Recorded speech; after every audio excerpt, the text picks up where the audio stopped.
What's up, y'all? It's your boy eBay Predictions in the building. I'm gonna be talking about UFC Fight Island 5, Corey Sandhagen versus Marlon Moraes.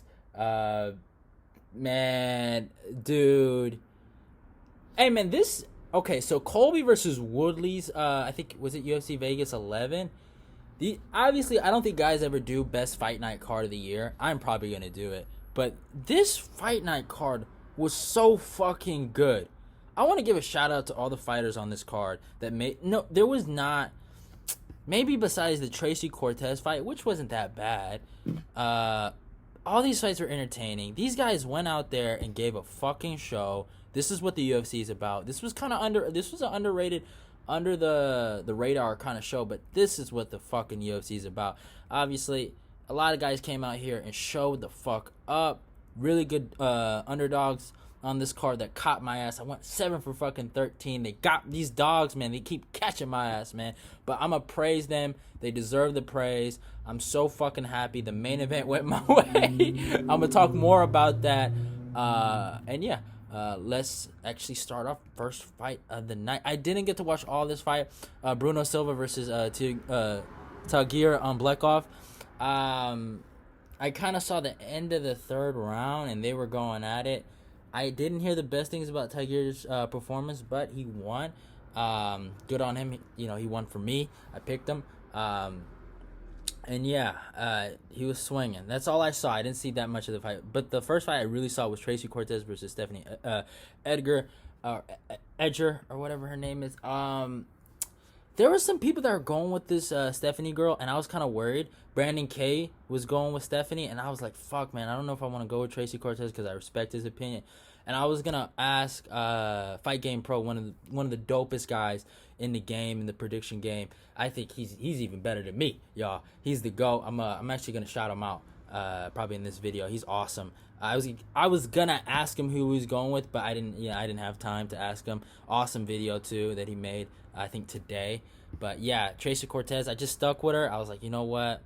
I'm gonna stick with Tracy Cortez. I didn't know about Stephanie, that much about her, and then I found out she had the judo background and this and then. I was like, oh, I don't know. When grapplers fight grapplers, they usually cancel each other out. But hey, man, Tracy went on this girl, didn't give a fuck, picked her up, slammed her, and she didn't care, man. She put it on her. Tracy Cortez is a beautiful female. I just realized that. And yeah, that's about all I can say about this. Next fight, Giga Chikadze versus Omar Morales. Giga humbled me.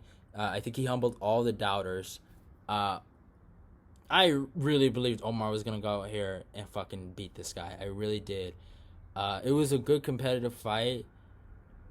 It's hard to say what round Omar really won. You could even say Giga won both rounds, and I picked Omar, so it's like, you know what I'm saying? Like, I have some bias, and if I'm able to say that about Giga, it's kind of like, it might be really true. But man, he looked really, really good in this fight. Omar was going forward. You could see the basic Henry Hoof kickboxing style, where they don't do a lot of flashy shit and stuff like that, and they're very, very basic. They have their 1-2 hook, and their high kick and their low kicks. That's really about it. That's the most you'll see out of those guys. And Giga's coming out of King's MMA. Those guys, man, those guys are good, man. They have a lot of grapplers that can really strike. And it's very interesting. Verdum is at his prime. He was a good striker for his base as a grappler. Kelvin Gastelum, Uriah Hall. You look at all those guys. Even Marvin Torres is pretty decent. So, Giga, he showed him that there's levels to this shit. He edged him. I don't know if Giga is as good as... I don't know, man. I'm still, like, a little suspect about him, but he did shut me the fuck up for a minute. I will say that. Giga, you humbled me. So, Giga, this is for you. He looked amazing in that fight. I cannot lie. He just... It was close. But Omar's really good, and just the last shot he hit him with that overhand, and Omar was really backing up. He was using a decent pullback counter, but like if he's gonna pull back, he's not. He never initiated. That was the biggest problem. He would pull back, and he'd go back to going forward. And if he would have pulled back and hit him, obviously it's easier said than done. I'm not in there. You don't know what he was going through, so I'm not gonna even try to really speak on that. But Giga just timed him really good, and then caught him with the overhand and third, dropped him, and he won the fight and looked amazing, man. Giga, you proved me wrong. Next fight, another guy, Tony Kelly, versus Ali Aleski or Alakasi. I think that's how you say the guy's last name. I keep on forgetting. But Ali, man, this was a good fight, man. Good fight, but I guess you could give the first round to Ali, and then Tony Kelly kind of took over. He just looked amazing in this fight. His Muay Thai really showed. I know Ali's a 0-2 in the UFC right now, but I still want him to stay. He's a fun fighter to watch. He goes for takedowns. Got no eyebrows, man. How can you not like this guy? But Tony Kelly just looked really good in there. They had some beef at the end. I don't know what it was about. Tony Kelly was pretty pissed off that Ali was backing up. But it is what it is. Yeah, and that's the problem. I remember some people were like, man, I think Ali won that fight. And I'm like, no, man, my guy. Even, it's hard to explain, but, like, takedowns are really, really important in MMA. Or I shouldn't say MMA. In wrestling, you'll get 2 points for it. But it's just, I would fight for the scoring system to represent wrestling more in the game. But you can't get mad if the guy is hurting you with knees, man. Like, and those knees mean something. It's just, and you take somebody down, the public isn't gonna look at it like that. I advocate for wrestling to get more of a, get the push it deserves in the scoring system. But it's just not, man. It's just not how the public looks at it, and you can't be mad about it. At the end of the day, Tony Kelly won that fight. I don't think people should complain. They should be quiet, stay humble. That's when you lose, just shut up. That's all I can say. When you lose, just shut up and be humble, man. That's all you got to do. Next fight, oh my God, Impa Kasangane versus Joaquin Buckley. Joaquin Buckley, that's for you, my brother. I ragged on this guy for taking this fight. I ragged on his manager. I ragged on everything around Joaquin Buckley for taking this fight. I think 2 months ago, he got knocked out by Kevin Holland. And I was like, this guy's a complete idiot. What is he doing? Does he not know Impa Kasangane is going to knock his ass out? You know what I'm saying? What's wrong with this guy? But no, he came out there, and he's a savage, man. I think at the end of the day, he's a fucking savage. He proved me wrong, and he has one of the greatest KOs. No, not the greatest. I won't say it's the greatest KO. It might be the greatest KO of my time of watching the UFC. From when was John Jones? Was it UFC 165? John Jones versus Gustavo? That's when I really started watching. From that, it's one of the best KOs I've ever seen. Obviously, this is gonna be KO of the year. I thought maybe Cody Garbrandt had it in the bag with the KO over Sansao, but I think Joaquin Buckley has him beat. There's some other good KOs I'm obviously forgetting about, but Joaquin Buckley looked amazing. Impa Kasangane looked. I mean, this is an awesome win for him. Impa looked amazing against Maki Pitalo. A volume puncher, and he's able to maintain. Obviously, I'm still with Impa. I don't think he's over for him. What makes him great is his calmness, but at the same time, it hurts him. When you're too calm in there, you might not respect some of the heat that's coming your way. You might kind of disregard it. And you could see he was kind of disregarding some of the shots that Joaquin Buckley was throwing. And I don't blame him for disregarding that shot he got caught with. It's just something you don't usually see. And he got hit with it. But you can't take it away from Buckley. He got it done. Good on him. I hope the kid gets paid. He deserves it. After getting, knocked out like that by Kevin Holland, I felt really bad for him. But man, what a way to come back. Real questions, the Chael Sonnen question. How good is Kevin Holland, man? But next fight, another one I'm going to have to bow down. Chris Daukaus. This one I really owe Chris Daukaus about. I picked Chris Daukaus to beat Parker Porter when everyone was on Parker Porter. And then I left my guy. And he humbled me. He humbled me, man. I'm sorry, brother. I'm sorry. I shouldn't have left you, man. And you know what? I don't know if I did one for Joaquin Buckley, but another one for Joaquin Buckley. But yeah, Chris Daukaus beat Roger Nascimento. Ferreira knocked him out quick, man. When I analyzed this fight, I really looked at the fact that their stand-up was really similar. But Chris Daukaus has a speed advantage, and you can tell. I don't know, man. Maybe the guy should just be a light heavyweight, and maybe that's his natural weight, and that's his advantage, is he has that speed advantage.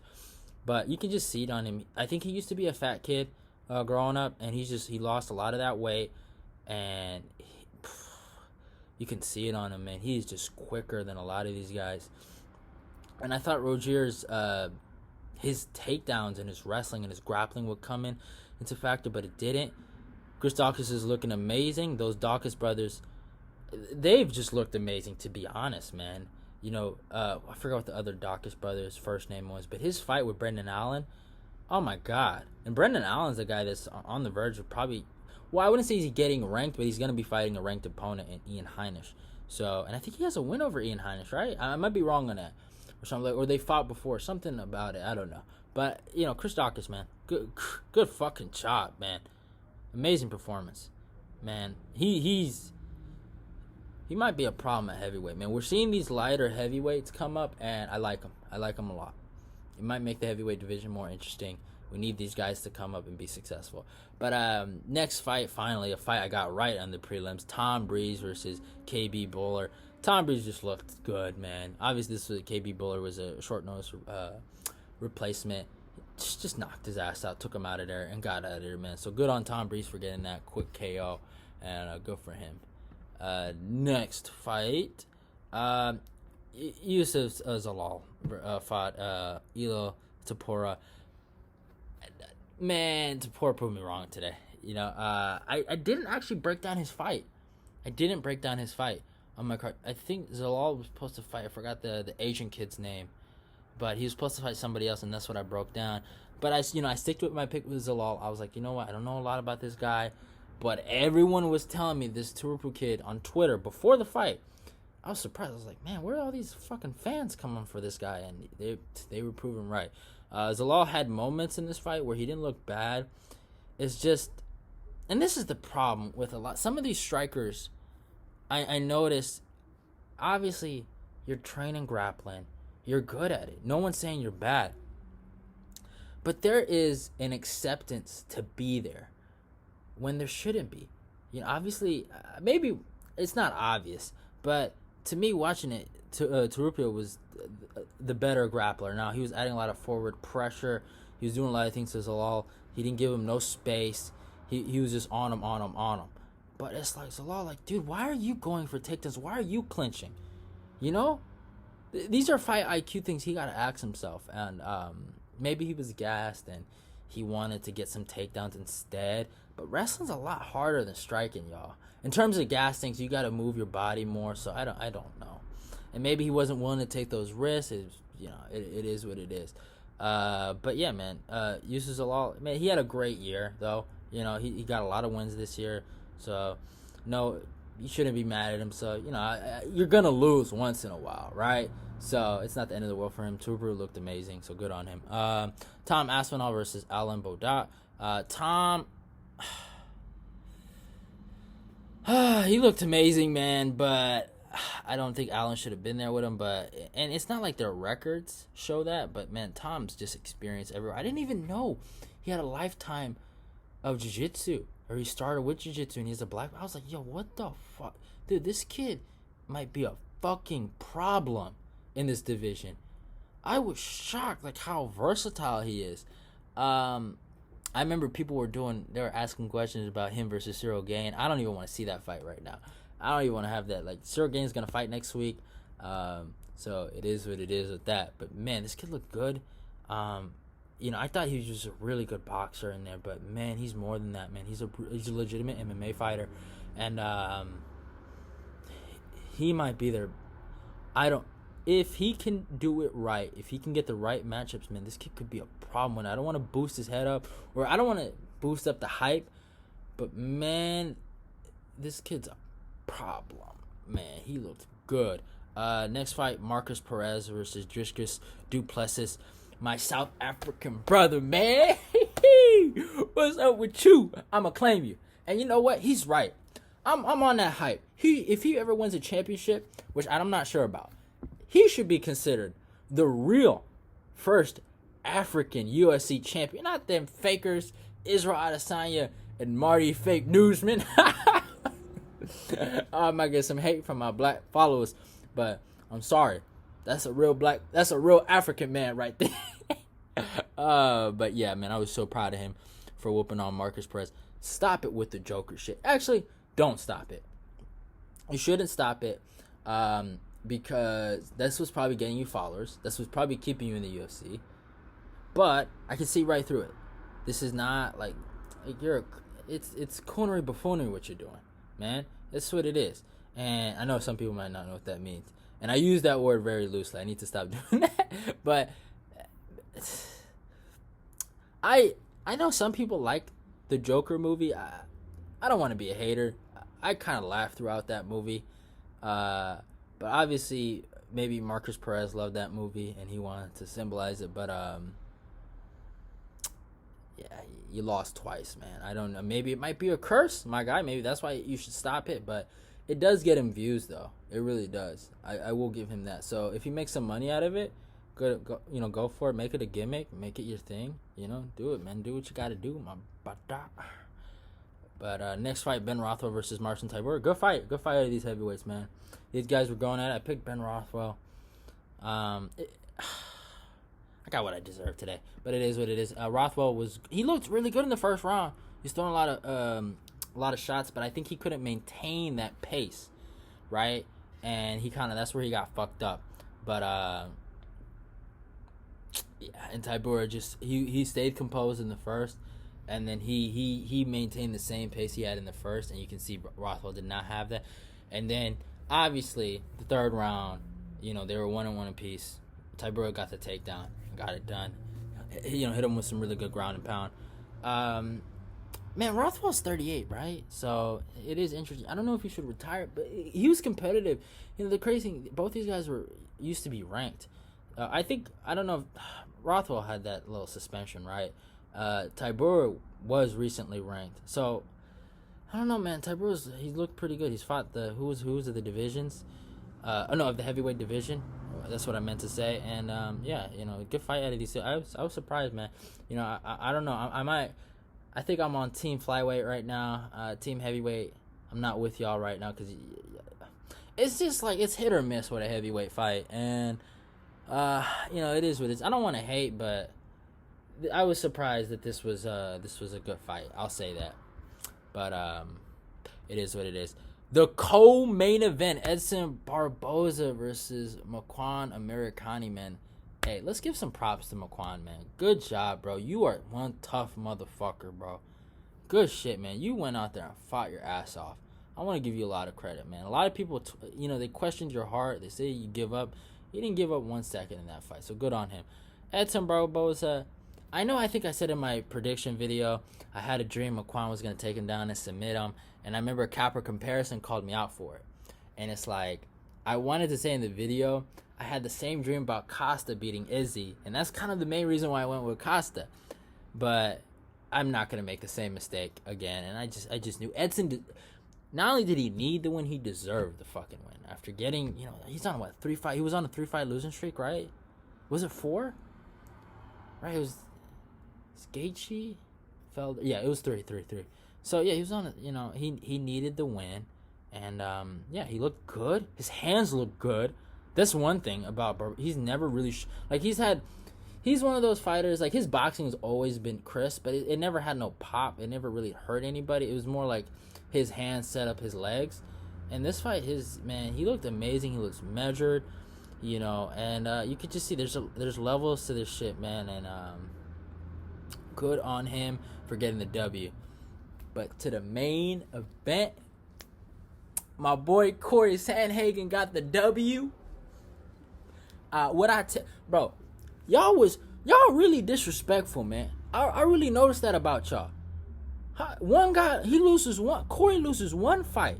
Now, I'm not a Corey fan. I'm not gonna act like I'm a Corey fan, because I kind of got pissed off when people were comparing Corey to Dominic Cruz, and so I was kind of happy when Aljamain beat him. But man, y'all insane. Like, if y'all really think Marlon is a god, man, like, what is wrong? Like, bro, y'all got disrespectful this league. I've seen some crazy shit that, Marlon's finna show Corey that there's levels to this shit and this and that. And it's so funny to me. I was shocked.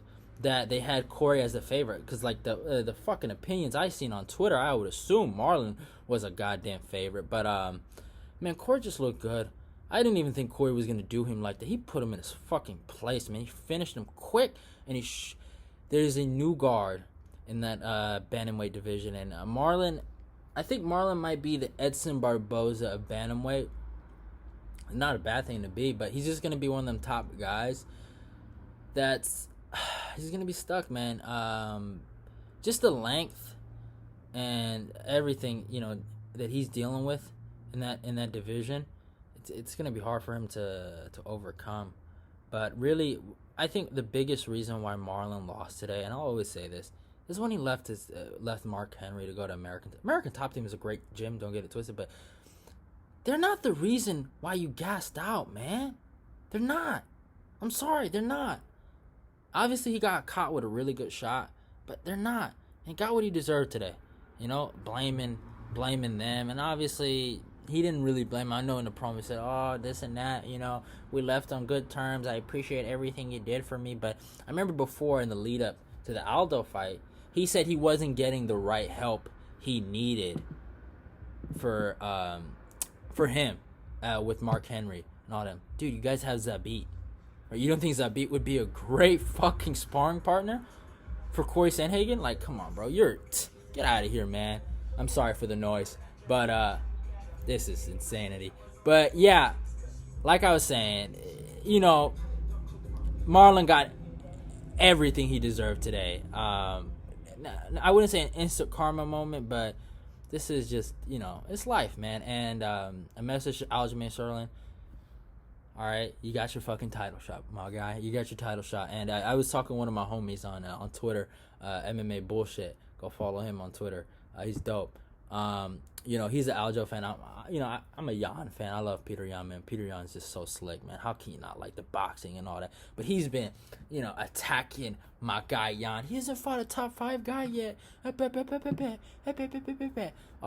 Aljo talk. And he's lucky. If Marlon would have won, Marlon would have got the title shot. So you better pray to God. Not pray to God. You better be fucking happy. You and Aljo better be celebrating. But Aljo is getting his title shot against Peter Yan. And we, me and him, we had to root together. We had to, the Yan and Aljo fan had to work together and root for Corey, so Corey can, not Corey, Aljo can get his title shot. But I'm here to say it. Aljo getting his ass whooped by Yan. That's an early fucking prediction for you. All right? Yan finna beat the shit out of that black boy, okay? Listen, all right? Ain't no ifs, ands, and buts. It's over for the Funk Master. Y'all crazy.